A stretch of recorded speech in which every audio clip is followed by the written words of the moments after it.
Senhor presidente, vai ter a troca, por favor.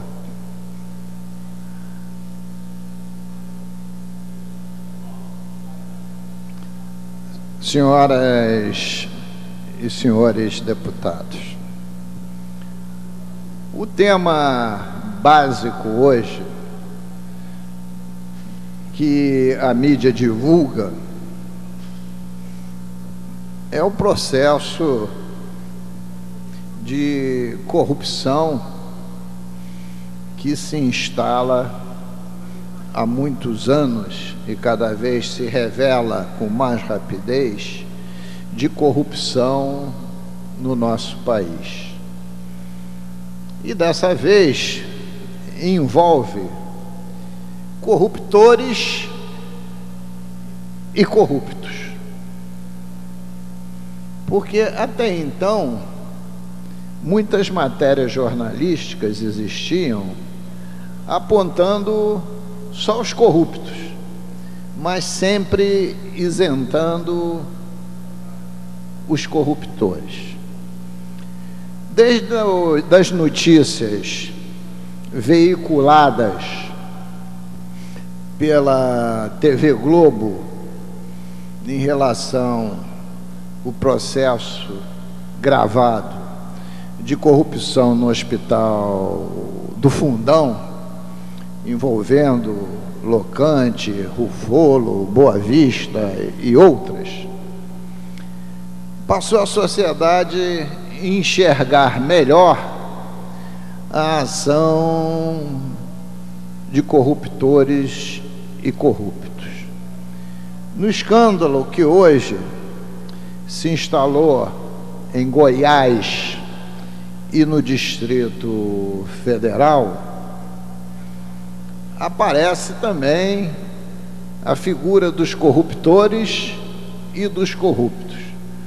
Dentre os corruptores, uma figura que o Parlamento Fluminense já conheceu através de uma CPI da Loterge há alguns anos atrás. Aliás, já condenado aqui em primeira instância há 12 anos, porque pouca gente se lembra que o Tribunal de Justiça, há não mais que 2 meses atrás, condenou o senhor Cachoeiras e o senhor Valdomiro a 12 anos, respaldado por um trabalho do Ministério Público e pela CPI que essa casa fez.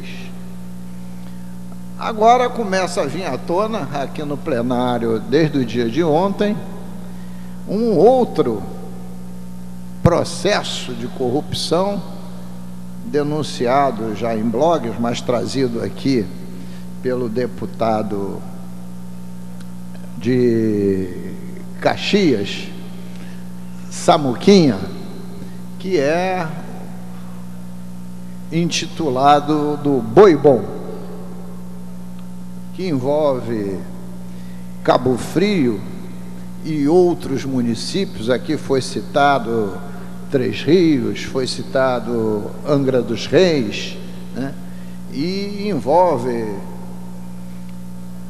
alguns fiscais de renda, hoje auditores fiscais da Secretaria de Fazenda, muitos políticos, etc.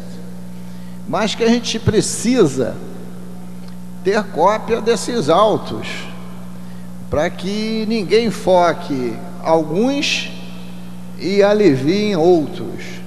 Quando o deputado Marcos Vinícius, um escândalo vem à tona, tem que vir nas vertentes todas que esse escândalo possui, e não você explicitar aqueles que são seus adversários e excluir aqueles que são seus aliados.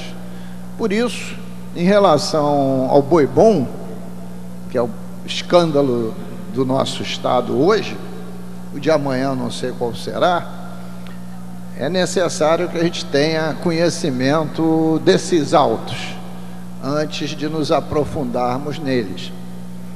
E seguramente, se conseguir esses autos, assim o farei.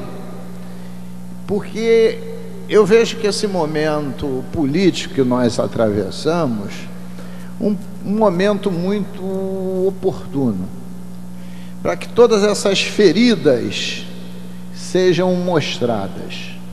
E todos aqueles que tiverem culpas sejam denunciados, dado a todos o direito de defesa e julgados.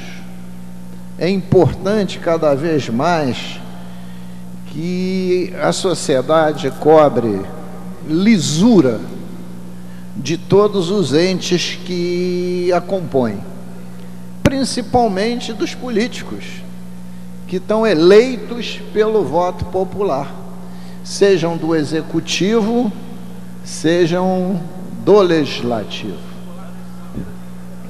E estou citando exatamente essa questão da corrupção, porque é uma questão que hoje macula muito a sociedade brasileira, mas principalmente a classe política.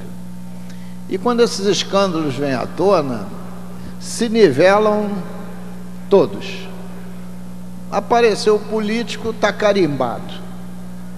Então, há necessidade dessas investigações e denunciar, de fato, os responsáveis.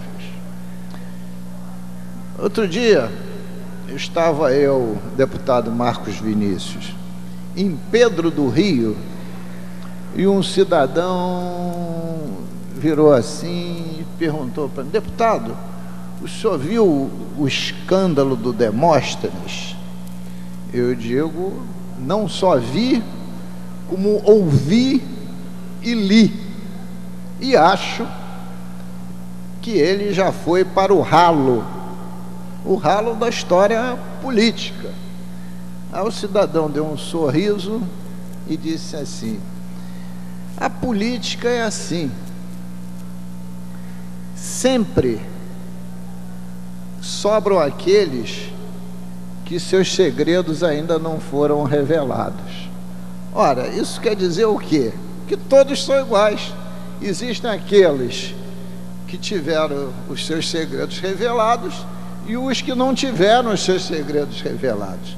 No fundo, é um pouco o conceito que hoje paira dentro da nossa sociedade. Por isso que é necessário que tudo isso seja fortemente investigado. É muito positivo que a Câmara Federal e o Congresso Nacional façam lá uma CPI para investigar a todos sem exceção, para quem for inocente ser absolvido, e aquele que for culpado tenha a perda do mandato decretada por quebra de decoro. Então é positiva a realização dessa CPI, e que as corregedorias das duas casas, os conselhos de éticas, possam funcionar. Nossa Assembleia Legislativa, muitas vezes, é duramente criticada, mas nos últimos 8 anos, deputado Zé Luiz Nancy, essa casa cassou 4 parlamentares por quebra de decoro. 4. E 2 outros não chegaram a ser submetidos ao parlamento, apesar de ter os relatórios da quebra de decoro feito pela corregedoria, porque um perdeu a eleição, não voltou, e o outro renunciou, porque possivelmente esse número poderia ter subido até para 6 parlamentares. Então, esse trabalho é duro, mas tem que acontecer. Te lê no jornal que o Senado Federal não conseguia eleger um presidente do Conselho de Ética, porque ninguém queria. Ora, se não quer ter uma função espinhosa, não se submeta ao crivo das urnas.